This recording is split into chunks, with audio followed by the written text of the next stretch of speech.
두 번째 시간입니다. 로마서 10장 13절. 누구든지 주의 이름을 부르는 자는 구원을 얻으리라. 누구든지 주의 이름을 부르면 구원을 얻습니까? 정말 그러나요? 좀 전에 하박국 말씀을 기억해 보시기 바랍니다. 어떤 믿음이어야 되죠? 의의 믿음이어야 됩니다.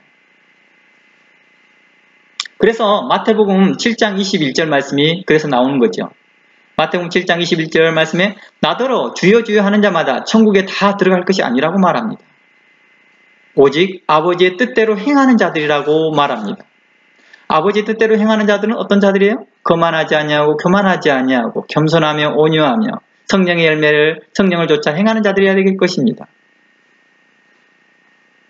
그러니까 로마서의 말씀이 그냥 믿기만 하면 다 구원받는다 이런 뜻으로 계속해서 말하고 있지 않다는 거예요.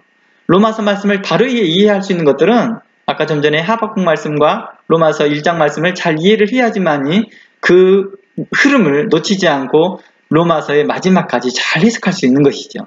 이곳 로마서 10장 말씀은 로마서 1장을 바르게 이해했을 때만이 이런 결과를 얻어낼 수 있겠죠. 또한 그렇지 못한다 할지라도 다른 본문을 잘 이해를 해야 되겠죠. 연동이 어떻게 연동이 되는지요. 문맥을 잘 살피라는 뜻입니다.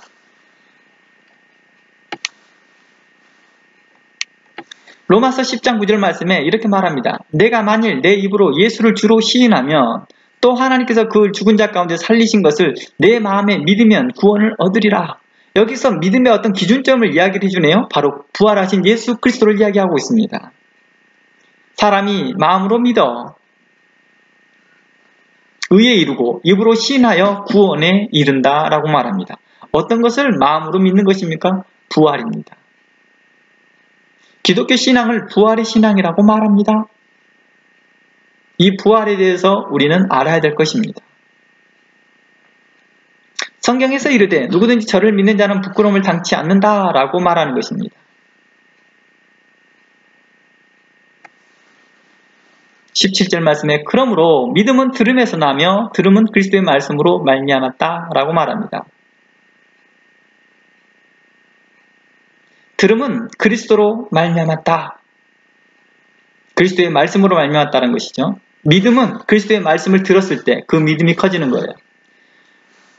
그리스도를 우리가 신뢰하는 이유는 우리가 예수 그리스도를 신뢰하는 것, 성경을 읽을 때마다 그리스도를 더 신뢰하는 거죠. 예수님의 말씀을 듣고 믿고 따를 때마다 더욱더 그 그리스도를 믿게 되는 것이죠.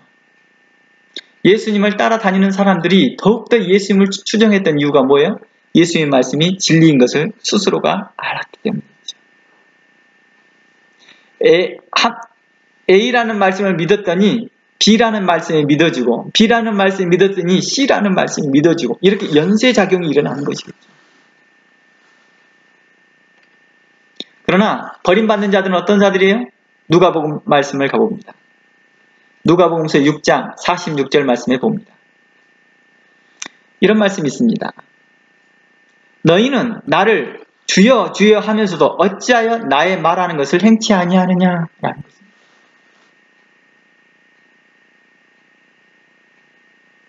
제가 교회 분쟁이 있으면서 굉장히 많은 교회들을 상담을 하면서 그런 말을 했어요. 성도들이 와서 저한테 상담을 이렇게 저렇게 해요. 그러면서 제가 이렇게 하거든요. 방법과 솔루션을 말을 해줍니다. 근데 그 말대로 안 해요. 그 말대로 행치도 않아요. 그리고 난 다음에 문제가 더 컴플리케이트 되고 더 복잡하게 되면 목사님 우리가 이렇게 됐어. 이거 어떻게 하면 돼요? 그럼 제가 이렇게 말합니다. 그것을 왜 저한테 물어보죠? 어차피 제 말을 듣고 행치도 안 할 거잖아요. 어차피 제 말을 믿지도 않을 거잖아요. 어차피 제 말을 참고만 할 거잖아요. 저는 말하지 않겠습니다. 저보다 더 지혜로운 자들에게 물어보십시오. 다른 사람에게 물어보십시오. 어차피 제가 말하는 말을 믿지도 않을 텐데 행하지도 않을 텐데 제가 굳이 이렇게 에너지 쓸 필요 없을 것 같습니다. 그리고 난 후에 제가 이야기를 해요. 제가 그분에게 이런 말을 하는 이유는 좀 긴장해서 들으십시오. 좀 긴장해서 들으시고 이 교회의 문제를 진실적으로 헌신된 마음으로 해결하려는 그 마음의 의지를 보이십시오. 라는 뜻이죠. 당신의 욕심과 그 종료계를 따라서 이 교회를 좌지우지하려고 하지 말고 자신이 듣고 싶은 말만 들으려고 하지 말고 지금 당신이 교회를 사랑한다 하면 제 말을 귀 기울여 들으십시오 라는 뜻이겠죠. 그리고 이제 말을 해줍니다. 그러나 아니나 다를까 가서 처음에 제가 우려했던 결과를 그대로 갔습니다. 그대로 뭐예요? 좋지 않는 결과를 얻어내더라는 것입니다. 누가복음 6장 46절 말씀에도 너희는 나를 주여 주여 하면서도 어찌하여 내 말을 말하는 것을 행치 않습니까? 예수님께서 이렇게 말합니다. 오늘날 저에게 목사님 하면서도 저에게 있어서 지혜로운 말과 의로운 말들을 듣고도 행치 않습니다. 무슨 의미가 있을까요? 그러면서 목사는 이래야 된다 저래야 된다라고 말을 합니다. 그래서 저는 이렇게 말합니다. 성도로서 잘하십시오.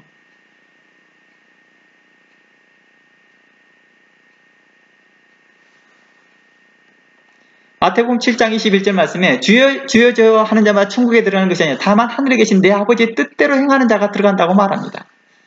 22절 말씀에 그날에 많은 사람들이 나더러 주여 주여 우리가 주의 이름으로 선지자 노릇도 했다고 하지 않습니까? 아, 이분들 보세요. 이 선지자 노릇하는 사람들이 믿음이 없었을까요?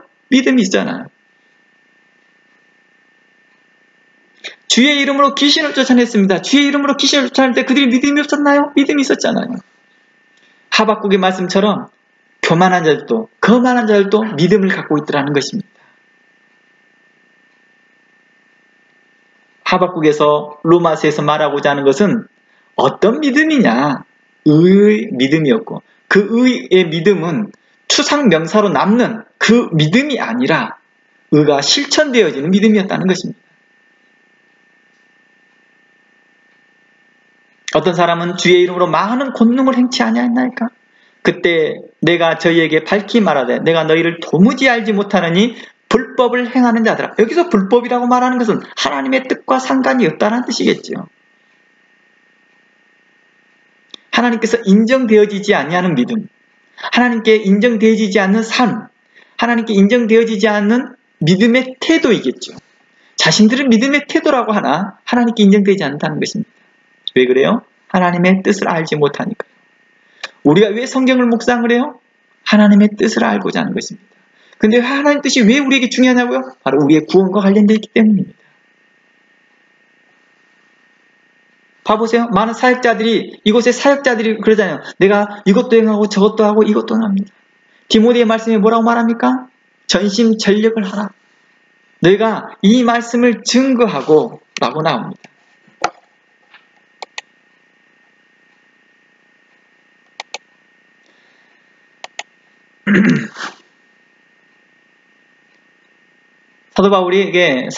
사도 바울은 디모데에게 너희는 전심전력을 하라. 가르치는 일과 고난하는 일과 또 하나님의 말씀을 배우는 일에 전심전력을 하라. 이것이 너를 구원할 뿐만 아니라 듣는 자들도 구원한다라고 말합니다. 말이 좀 특별하죠? 가르치고 증거하래요. 그리고 권면하래요. 이것이 너를 구원할 뿐만 아니라 다른 듣는 자들에게도 구원을 주기 때문이다 라고 말합니다.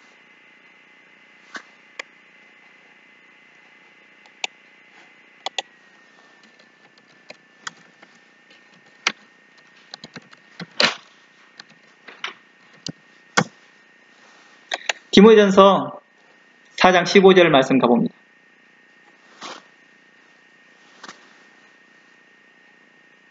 (13절부터) 읽어볼게요. 내가 이를 때까지 읽는 것과 고나는 것과 가르치는 것에 창념하라.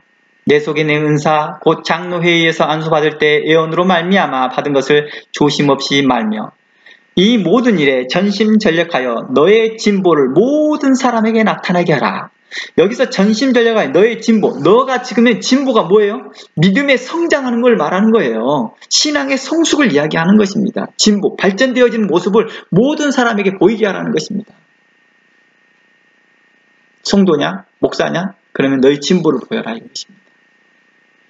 내가 가르침과 내가 내 자신과 가르침을 삼가 일을 계속하라. 이것으로 행함으로 내 자신과 듣는 자를 뭐하리라? 구원하리라 라고 말하죠. 우리가 왜 성경을 상고해요? 지난주에 제가 이 부분에 대해 다 다루지 못했는데 이 핵심적인 부분 한 곳만 두고 바로 이름에 계속 연결해 보겠습니다. 바로 마태복음 7장과 연결되어 있죠. 보세요. 사역자들이 내가 주의 이름으로 이것도 했고 저것도 했고 이것도 했나이다. 그런데 아버지의 뜻대로 행하지 않더라는 것입니다. 아버지의 뜻을 이해하는 것이기 위해서 우리가 성경을 묵상하는 거죠. 성경을 묵상하는 그 주된 최종의 목적은 무엇이냐? 아버지의 뜻으로 행함으로 해서 우리가 구원받고 나는 것입니다. 왜냐? 아버지의 뜻대로 행했다라고 자기 스스로 행했으나 결국에는 주님께서 이렇게 말합니다. 내가 너희를 도무지 알지 못하겠노라.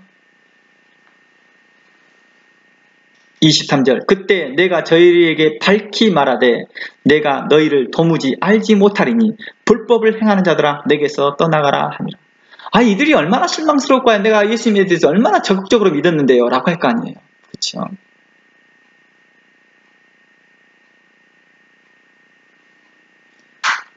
믿음이 중요한 것이 아니라 우리가 무엇을 믿느냐가 중요한 것 같고 어떻게 믿느냐가 중요한 것 같습니다.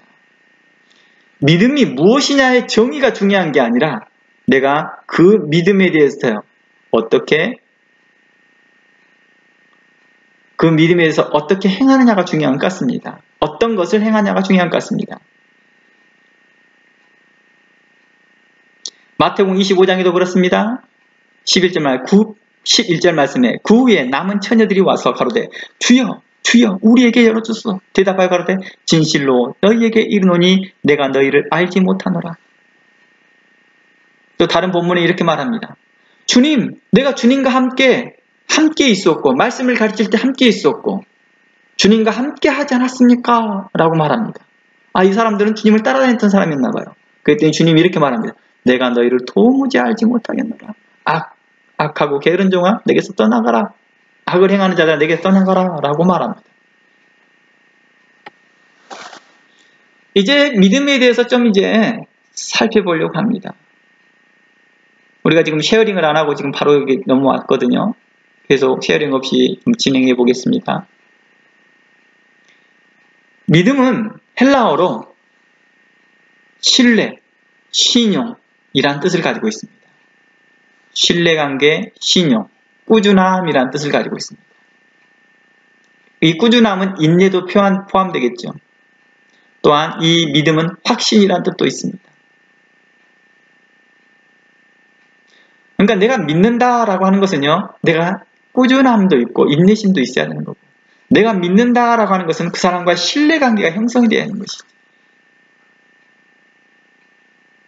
전혀 그 사람하고 신뢰관계 형성이 되지 않은데 갑작스럽게 나 그 사람 믿어요 이렇게 할 수는 없다는 거예요. 그건 거짓이죠. 아니면 초보 단계의 믿음이겠죠. 그 초보 단계의 믿음은 언제든지 흔들릴 수 있겠죠. 왜냐? A를 믿기 시작한 거니까요.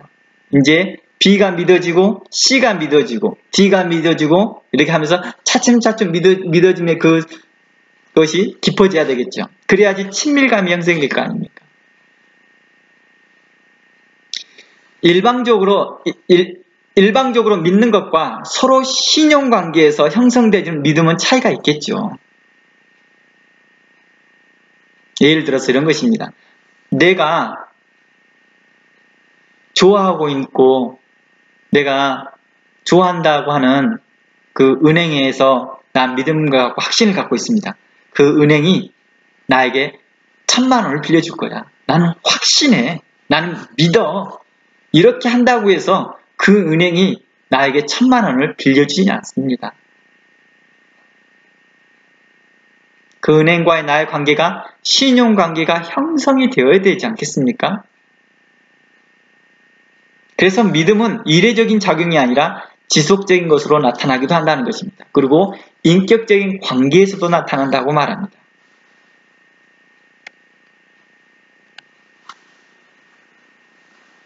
그래서 누가복음서의 말씀에 보면 우리에게도 이러한 믿음에 대한 부분들을 좀 더 자세하게 좀 설명합니다. 제가 그 마태복음 말씀 한번 살펴볼게요. 마태복음 말씀 살펴보고 누가복음도 살펴볼게요. 마태복음 14장 28절이요. 마태복음 14장 28절.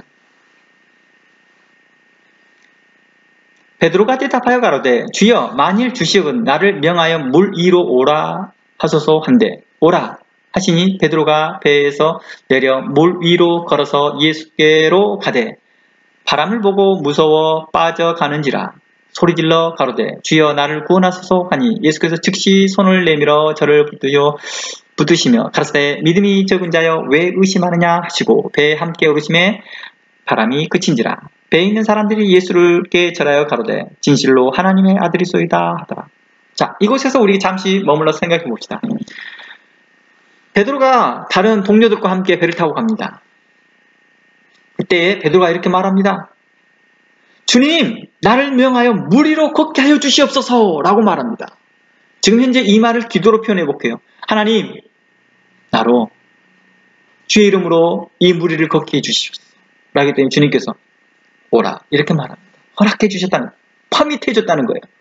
그랬더니 베드로가 물 위를 걷습니다. 자, 여기까지 끊습니다.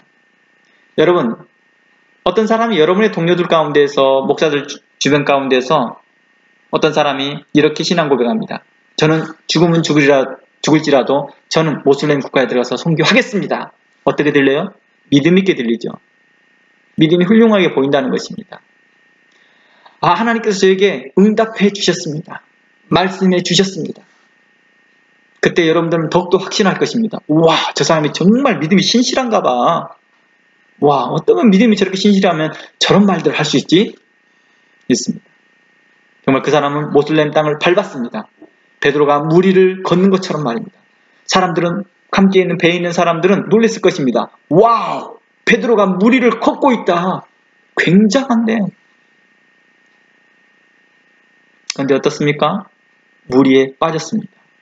그런데요, 예수님께서 하신 말씀이 정말 특이해요. 예수님이 하신 말씀이 뭐라고 말한지 아세요? 31절. 가라사대 믿음이 적은 자여 왜 의심했느냐라고 말합니다. 아니, 잘 생각해 보세요. 그렇게 강구한 것만 해도 칭찬해 줘야 되고 물 위를 걸으라고 했는데 정말 의심 없이 걸었던 것만 해도 정말 칭찬해 줘야 되는 거 아닙니까? 그렇죠? 와, 너의 믿음 대단하다. 칭찬하고 박수를 쳐줘야 되잖아요. 그런데 예수님은요, 그 앞에 면박을 줍니다. 믿음이 전혀 없다라고요. 믿음이 적은 자여라고 말합니다. 자, 여기서 여러분들에게 좀 과장법을 쓰기 위해서 이 적다라는 말에 대한 과장법을 쓰기 위해서 헬라어를 여러분들에게 나타나 보이겠습니다. 헬라어에서 이 적다라는 헬라어는요, 거의 없는 아주 적은이라는 뜻입니다. 이 적다라는 기준이 상대적으로 적용될 수 있지만 이 적다가 아주 적다라는 거예요. 그런데요, 성경은 이렇게 말합니다. 너희에게 겨자씨만한 믿음만 있어도 이 산을 들어 바다에 빠지게 할 수 있다라는 것입니다. 그러면 사도 베드로는 당시에 믿음이 겨자씨만한 믿음을 갖고 있었나요? 없었나요?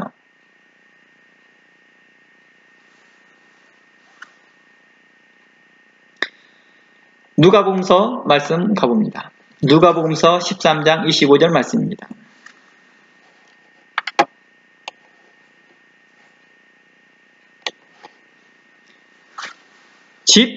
13절 25절 말씀. 집 주인이 일어나 문을 한 번 닫은 후에 너희가 밖에 서서 문을 두드리며 주여 열어주소서 하면 저가 대답하여 가로되 나는 너희가 어디에서 온 자인지 알지 못하노라 하니라. 그때 너희가 말하되 우리는 주 앞에서 먹고 마셨으며 주는 또한 우리 길거리에서 가르치셨나이다 하나 저가 너희에게 일러 가로되 나는 너희가 어디에서 왔는지 알지 못하노라. 행악하는 모든 자들아 나를 떠나가라 하시니라.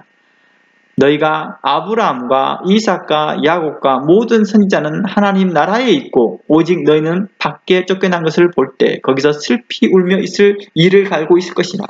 사람이 동서남북으로 와서 하나님 나라 잔치에 참석하리니 보라 나중된 자로서 먼저 될 자가 있고 먼저 된 자로 나중될 자가 있느니라 라고 하시면서 하신 말씀이 이 말씀입니다. 베드로는 어땠습니까? 그는 예수님의 곁에 서서 말씀도 배우고 이렇게 말합니다. 예수님, 나로 걷게 하여 주십시오. 그래, 말해. 그랬더니 예수님께서 베드로에게 말합니다. 이 믿음 없는 자야. 라고 말합니다. 그리고 믿음의 베드로에게 말합니다. 이 사건이 있고 난 다음에 33절. 마태복음 14장 33절에 배에 있는 사람이 예수께 절하며 가로되 진실로 하나님의 아들이었소이다 라고 말합니다.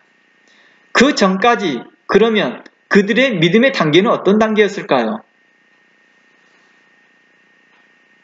하나님의 아들이로소이다 라고 하는 이 믿음의 단계까지 하기 위해서 예수님께서 이러한 상황을 만들어 놓은 게겠죠.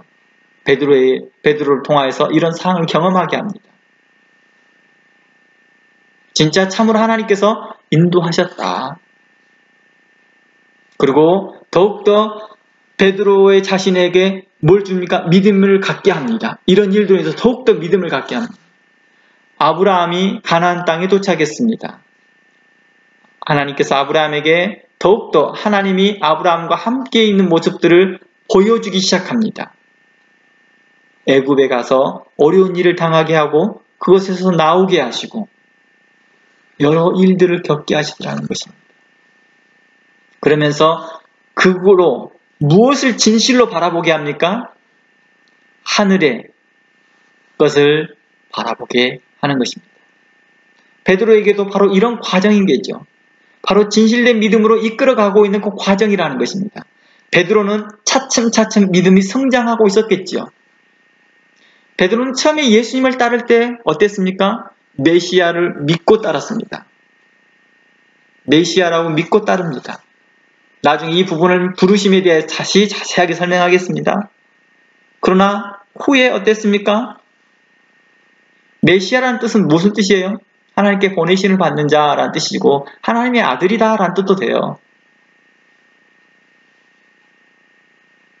그런데 그 믿음이 좀 더 실질적으로 자신에게 다가온 거겠죠. 그런데 베드로는 이번에 한 번의 그 경험으로 예수 그리스도를 하나님의 아들이 썼소이다 하고 마무리됐을까요? 그러지 않았습니다. 이러한 일들은 계속 반복되어졌습니다. 계속해서 반복되어져서 그들의 믿음을 훈련시키고 믿음을 성장시키고 합당시켰습니다. 누가 있어야지만 돼요? 믿음의 절대 기준이 있어야지만 가능한 거죠. 그러니까 그 믿음의 절대 기준인 예수님이 계셔야지만이 우리 믿음이 절대적이 되는 거예요. 계속해서 우리 믿음이 지금 현재 연약하고 그 절대적인 기준에 맞추지 못한다 할지라도 그 절대적인 기준이 예수님께서 우리를 계속해서 우리에게 확신을 주신다는 거예요. 그때마다 우리에게 보여주는 그 삶과 말씀을 통해서 우리는 그거에 대해서 확신을 하는 거예요. 거기다 베이스를 두고. 그러면서 그 예수님과의 신실한 신뢰관계를 갖기 시작하면서 견고한 믿음을 갖는 거죠. 보세요. 베드로가 여기서 하나님의 아들입니다 라고 고백했지만 나중에 예수님이 십자가 매달 때 어떻습니까? 흩어지고 부활하고 일어나서도 믿지 않습니다. 두려워합니다. 우리는 계속해서 이러한 믿음의 성장을 성경은 이야기하고 있다라고 말합니다.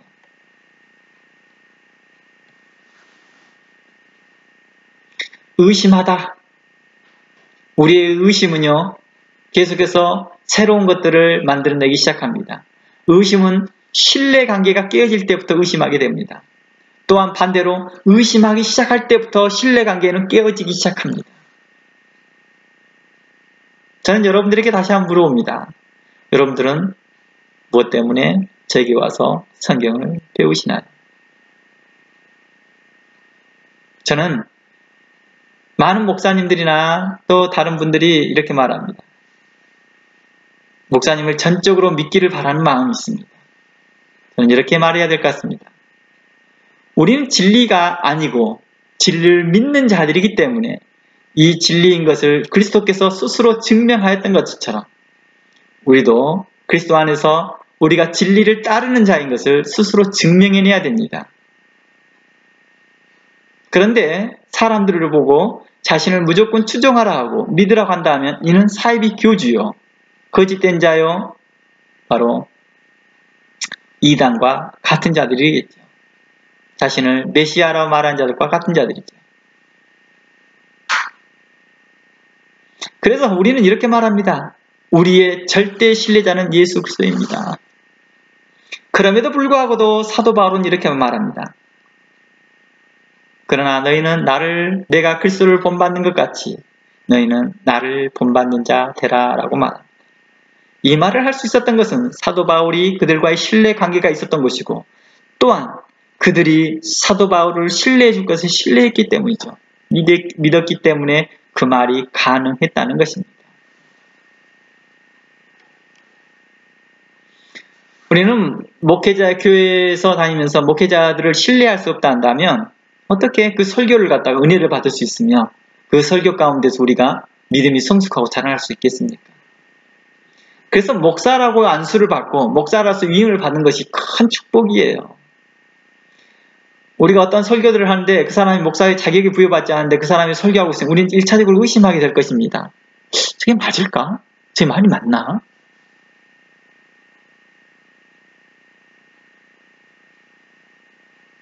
그러려면 다른 사람에 비해서 10배 정도의 많은 자기 스스로의 증명을 피해야 될 것입니다.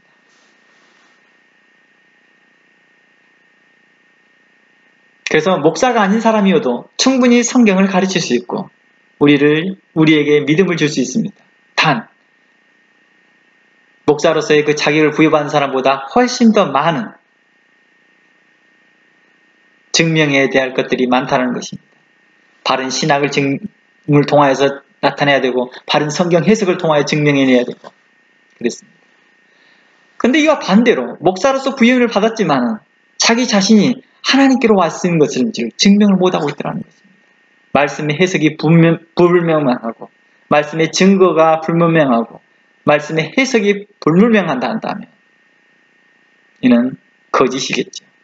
거짓의 목자이겠죠.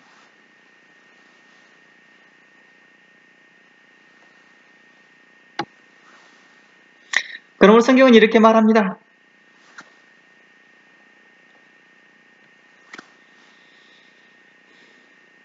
우리가 성경을 배우고 확신한 일에 거하라 라고 말합니다. 디모데후서 3장 14절 말씀 갑니다.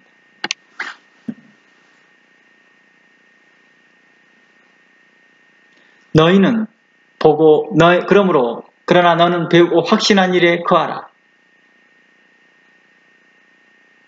내가 네게서 배운 것을 알며 또 내가 어려서부터 성경을 알았나니 성경은 능히 너로 하여금 그리스도 예수 안에 있는 믿음으로 말미암아 무엇에 이르게? 구원에 이르게 하는 지혜를 주겠다라고 말합니다. 이 성경은 우리에게 구원을 이르게 하는 지혜가 있게 한다라고 말합니다. 그러니 배우고 확신한 일에 계속 구하라는 것입니다. 우리가 왜 성경을 공부합니까? 왜 성경을 상고합니까? 바로 배우고 확신하기 위한 것입니다. 배우고 확신한 이유가 바로 어디와 관련되어 있기 때문입니까? 우리의 구원과 관련되어 있기 때문이겠죠. 내 믿음이 중요한 게 아니라 내가 무엇을 믿느냐가 중요한 것이었습니다.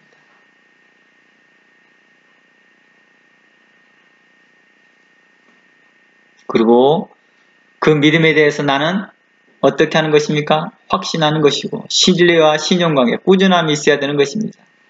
베드로는 참된 기준인 예수 그리스도를 만났습니다. 구원의 바른 기준인 예수 그리스도를 만났습니다.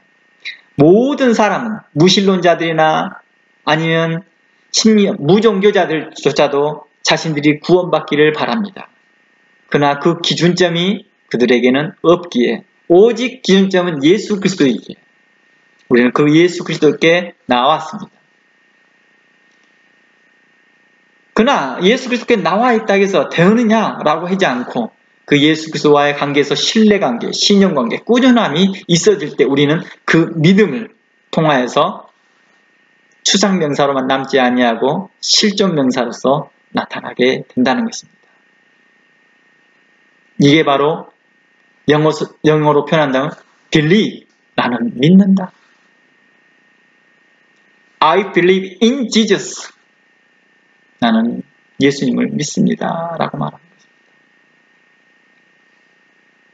왜 I love you와 I believe in Jesus, I love Jesus와 I love in Jesus, 왜 believe에는 in Jesus가 따라 들을까요? in이라는 전치사가 따라 들어갈까요? love에는 in이 없잖아. I love in you 이런 말 쓰지 안 하잖아. I love in Jesus 이런 말 안 쓰잖아. I love Jesus. 그런데 you도 believe에는 I believe in Jesus라는 말을 씁니다.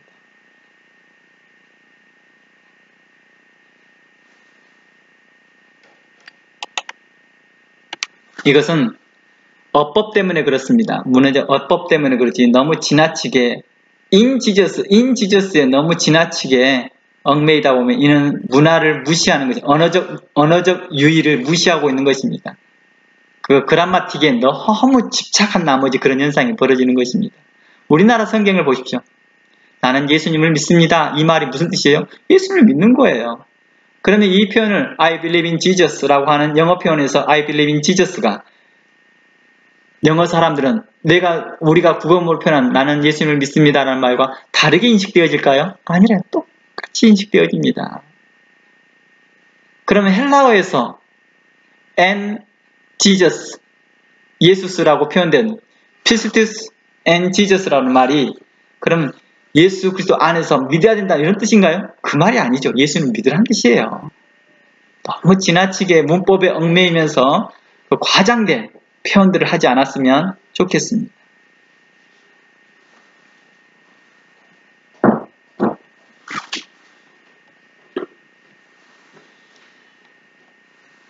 그러므로 디모데전서는 이렇게 말합니다. 1장 19절 말씀. 우리는 어떻게 해서 말씀을 드려야 됩니까? 어떤 태도로 드려야 됩니까? 라고 하는 질문에 이렇게 말합니다. 말씀을 들을 때 그 태도를 이렇게 말합니다. 믿음과 착한 양심을 가지라. 어떤 이들은 이 양심을 버렸고 그 믿음에 관하여서 파선하였다라고 말합니다. 마태복음 13장에서는 말씀을 듣는 자들이 이렇게 말합니다. 착한 마음으로 말씀을 받아 30배, 60배, 100배의 열매를 맺고 말씀을 들을 때 이 착한 양심이 중요한 것 같습니다. 이것을 교만하지 아니하고 거만하지 않는 마음이겠죠. 디모데후서 4장 3절 말씀 가봅니다. 때가 이르리니 사람이 바른 교훈을 받지 아니한다 라고 말합니다. 디모데후서 4장 3절 말씀에 이제 어느 때가 이른데 이것은 뭐 마지막 때를 말하는 거겠지요. 근데 사람들이 바른 교훈을 받지 않는데요. 왜냐고요? 귀가 가려웠다라고 말합니다. 귀가 가렸다라는 것은 무엇일까요? 자신의 사육을 좇을 스승을 많이 둔대요. 요즘 같은 경우는 더 그럴 수 있겠죠. 또 그 귀를 진리에 돌이켜 허탄한 이야기를 쫓습니다. 이 허탄한 이야기를 쫓는 사람들을 보면 기가 막힙니다. 요즘은 헬라어 히브리어까지 동원되어서 하다 보니까 헤어나지도 못한 말들을 자신도 스스로 해놓고도 무슨 말인지 알아듣지 못한 말들을 하고 있는 것입니다. 제가 이런 말을 했어요. 어떤 선 사람이 성경 번역을 가지고 하도 이야기를 꺼낸 사람이 있어서 내가 그 사람에게 이런 말을 했습니다. 예수님 시대 때요. 회당에 70인역 성경이 있었습니다. 구약을 헬라어로 히브리어 구약을 헬라어로 번역했던 성경입니다. 예수님 오시기 이전에 한참 전에 번역되어진 성경입니다. 그런데 이 성경이 회당에서 회람되고 있었습니다. 그런데 예수님께서는요, 이 성경에 대해서 단 한 번도 언급하지 않습니다. 오늘날의 많은 신학자들이 일구동성으로 말합니다. 일구동성으로 말하는 것이 뭡니까? 70인역 성경은 번역에 문제점이 많다라고 말합니다. 그런데 예수님은요, 단 한 번도 그의 번역의 문제점을 지적하지 않습니다. 왜일까요? 의미가 분명히 전달되고 있으니까 그렇죠. 우리나라 개혁성경이요, 저도 이 번역을 시도했던 이유가 뭔지 아세요? 많은 오류가 있는 걸 아니까요. 하지만요, 문맥을 파괴하진 않았다는 것입니다. 전체 문맥에서 뭘 말하려고 하는 뉘앙스는 그대로 가지고 있다는 것입니다. 핵심은 그대로 가지고 있다는 것입니다. 사도 바울은요, 단 한 번도 성경에 번역된 문제를 가지고 지적해 본 적이 없더라는 것입니다. 우리 이 부분들을 잘 생각해 봐야 될 것입니다. 구약의 사람들이, 그리고 예수님 시대의 사람들이 헬라어, 히브리어, 아람어를 몰라서 예수님을 믿지 않았나요? 그러지 않았습니다. 예수님의 말의 뜻을 알지 못한 것이죠. 문맥을 이해하지 못한 것이겠죠.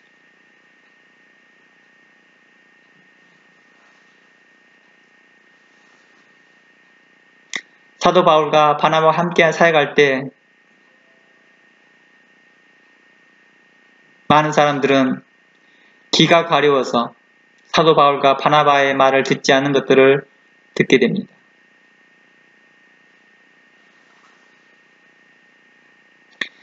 스가랴서 7장 말씀 가봅니다. 11절입니다. 스가랴서 7장 11절. 그들이 스가랴서 7장 11절입니다. 그들이 청종하기를 싫어하며 등으로 향하여 듣지 아니하려고 귀를 막으며 그 마음을 금강석같이 하게 하여 율법과 만군의 여호와가 신으로 이전 선지자를 빙자하여 전한 말을 듣지 아니하므로 큰 노가 나 만군의 여호와께로서 나왔다라고 말합니다.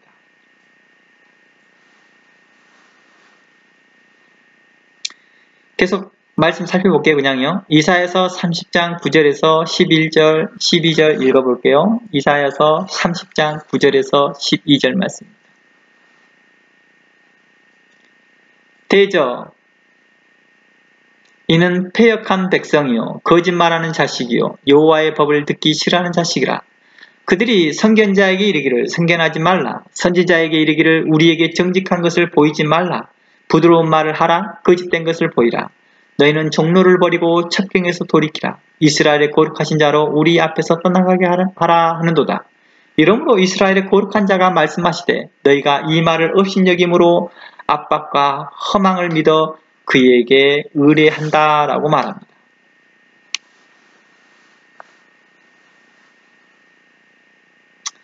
성경은 우리에게 여러 부분들을 이야기하면서 우리에게 거짓말을 하는 자들과 거짓된 것을 보이는 자들에게 사람들은 쫓아가고 있다는 것입니다.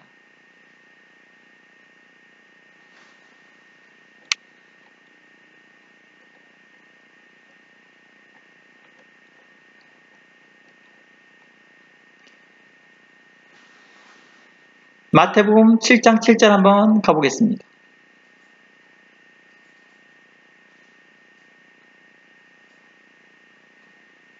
죄송합니다. 마태복음 7장 7절 가기 전에 에레미야 5장 3절 먼저 가볼까요? 에레미야 5장입니다. 5장 30절 말씀 가봅니다.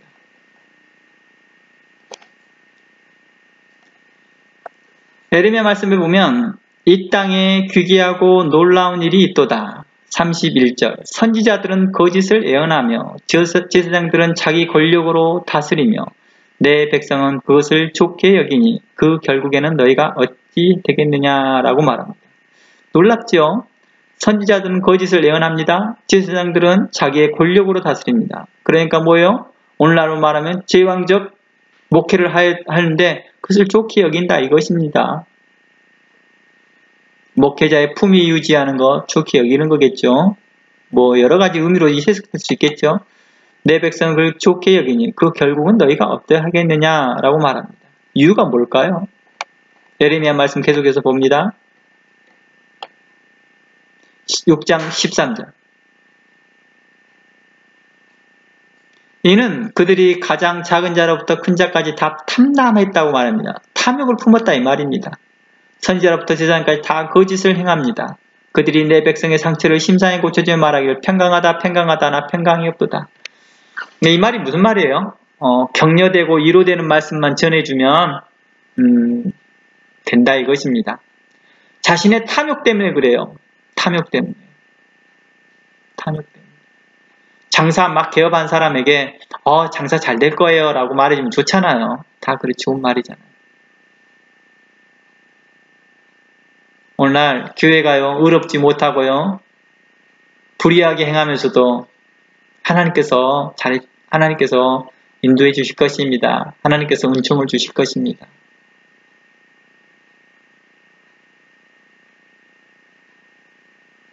목회자의 자녀들의 문제가 있고 교회의 성도들의 문제가 있으면서도 불구하고도 잘 될 거예요. 하나님께서 은혜를 주실 거예요. 앞으로 그들이 하나님께 크게 사용하실 것입니다. 우리 이러한 말들로 우리는 스스로가 좋은 말 듣기를 좋아하고 그런 말 해주기를 바라고 있다는 것입니다. 그러니 어떻게 돼요? 다 그 거짓을 행함으로 망하더라는 것입니다. 그들의 믿음이 어떨까요? 거짓됨인지를 스스로 모르는 것입니다. 믿고 있으니까요.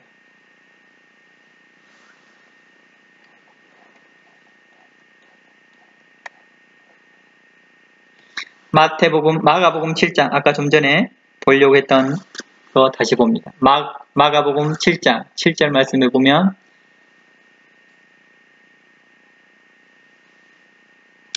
6절부터 봐볼까요? 자, 6절부터 읽으면 시작. 제가 읽어볼게요. 가라사대 이사야가 너희 외식하는 자에게 대하여 잘 예언하였도다. 기록할때 이 백성이 입술로는 나를 존경하되 마음은 내게서 멀도다. 사람의 계명으로 교훈을 삼아 가르치니 나를 헛되이 경배하는도다 라고 말합니다. 자, 이곳에서 우리가 잘 생각해 봐야 될 것이 그렇습니다. 왜 사람들은 외식하게 될까요? 외식하는 이유를 말을 합니다. 원인을 이야기합니다. 그 원인이 어떻게 있느냐? 사람의 계명으로 가르친다기 때문입니다. 사람의 계명으로 교훈을 삼아 가르친다는 것은 하나님의 말씀을 성경 해석을 잘못하고 있다는 뜻이죠.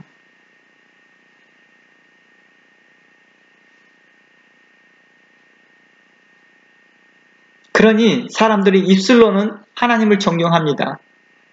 그러나 어떻게 해요? 마음은 멀어지게 하는 말씀을 가르치기 때문이죠.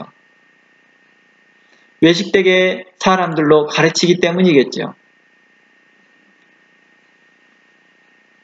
사람들이 왜 외식됩니까?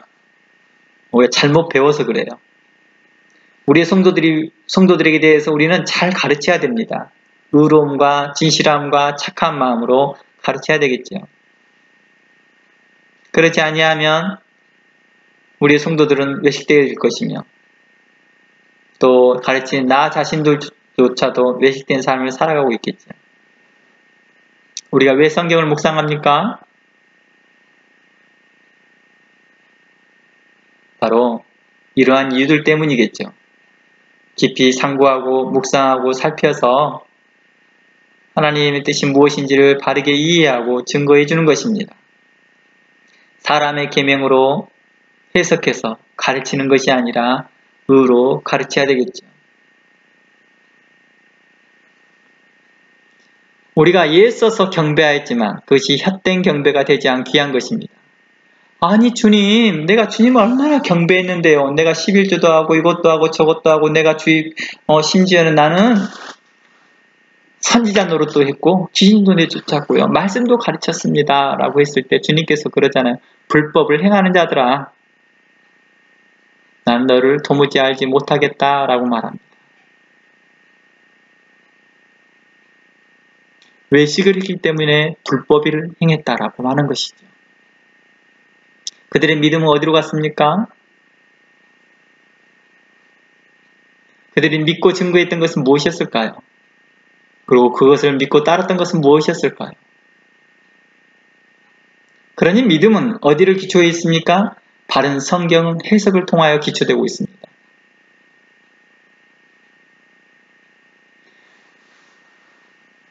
구원의 기준인 예수님이 오셨습니다. 구원의 기준인 예수님이 오셨는데 요한복음 1장 12절 말씀에 요한복음 말씀에 그 빛이 사람에게 왔으되 사람은 알지 못했다라고 말합니다. 5절 말씀에 그 안에 생명이 있었으니 이 생명들은 사람의 빛이라. 빛이 어둠에 비춰서되 어둠이 깨닫지 못하느라. 사람들이 세상이 깨닫지 못합니다. 자기 땅에 오매 6절 말씀 11절 말씀 10절 말씀부터 볼까요?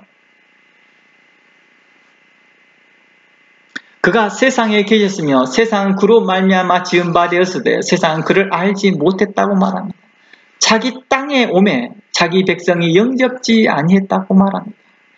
믿음의 실체가 왔다는 거예요. 우리가 믿음에 대해서 확신해야 될 그 믿음의 실체 기준이 왔는데도 우리는 그것을 믿지 않았다고 말합니다. 그러고 알지 못했다고 말합니다.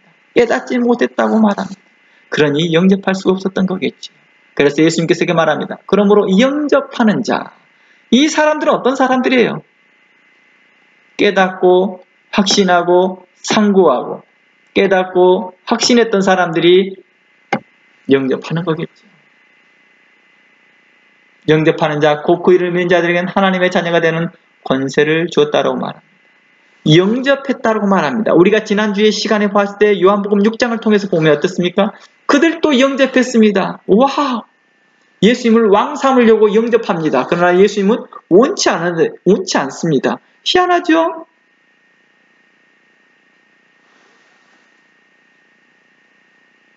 다시 하박국의 말씀처럼 또 로마서의 말씀처럼 어떤 믿음이냐가 중요했던 것입니다. 그냥 믿는다고 해서 다 되는 믿음이 아니라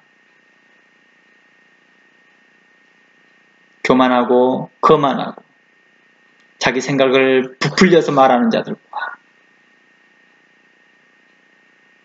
또 죄 가운데 있으면서도 자신이 너무 떳떳하게 행동하는 자들에 대하여서 그들에게 대하여서는 그들의 믿음을 본받지 말라고 말합니다.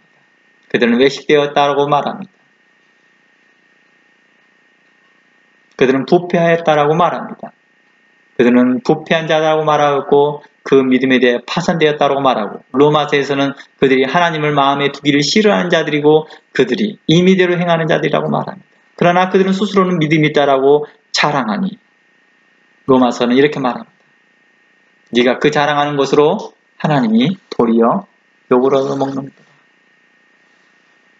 그러니 믿음이 있으면 그 믿음에 따른 그 추상적인 믿음에 거하지 말고 히브리 11장 1절 말씀 것처럼 그 실상을 보이라 말하는 것입니다.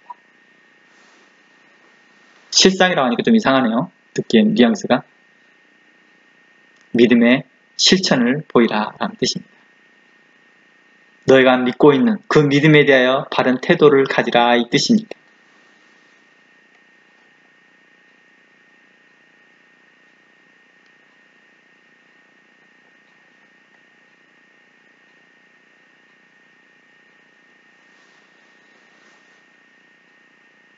많은 사람들이 좋은 교회, 좋은 목사를 찾으러 다닙니다. 그럼 만나면 뭐합니까? 좋은 교회 만나면 뭐하고 좋은 목사 만나면 뭐합니까? 자신의 생각이 의롭지 못하고 깨끗하지 못하고 거만하다 한다면 아무 소용이 없습니다. 예수님께서는 우리의 기준이 되셔서 우리에게 오셨지만 사람들은 그를 거부합니다.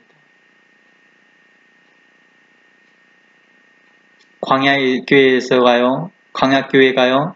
당대 최고의 선지자인 모세가 있었고 아론이 있었고 미리암이 있었지만 그 좋은 교회에서 그들은 망하게 갑니다. 왜 망해가요?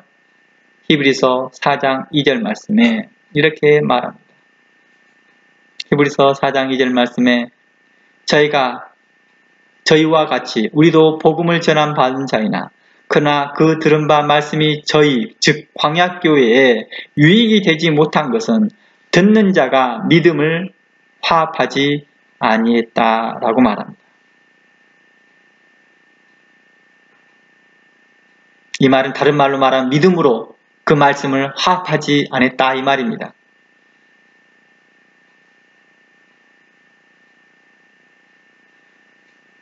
이 말을 디모데후서 3장 14절 말씀에 기준한다면 그 말씀을 배우고 확신하지 않았다는 것입니다.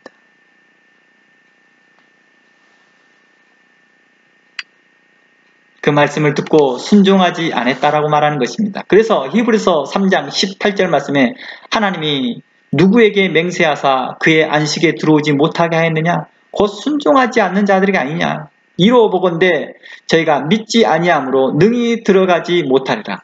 즉 믿음은 곧 순종과 연결되어 설명하고 있다는 것입니다. 그래서 히브리서를 믿음장 말하는데 이것은 어떻게 말해야 돼요? 그 믿음이 곧 순종을 수반되어진 믿음장을 이야기하고 있었다는 것입니다.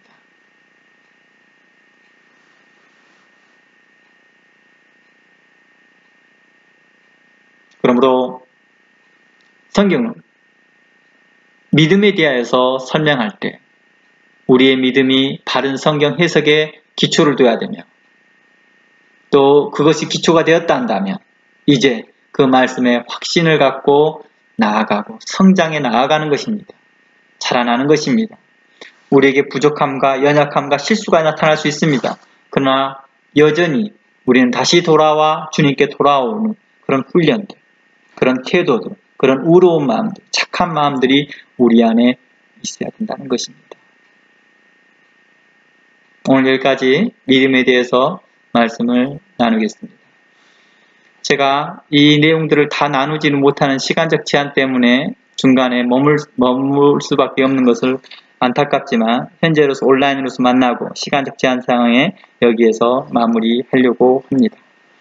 나중에 또 질문이 있으면 또 끝나고 계속 나누셔도 됩니다. 이상입니다. 기도하고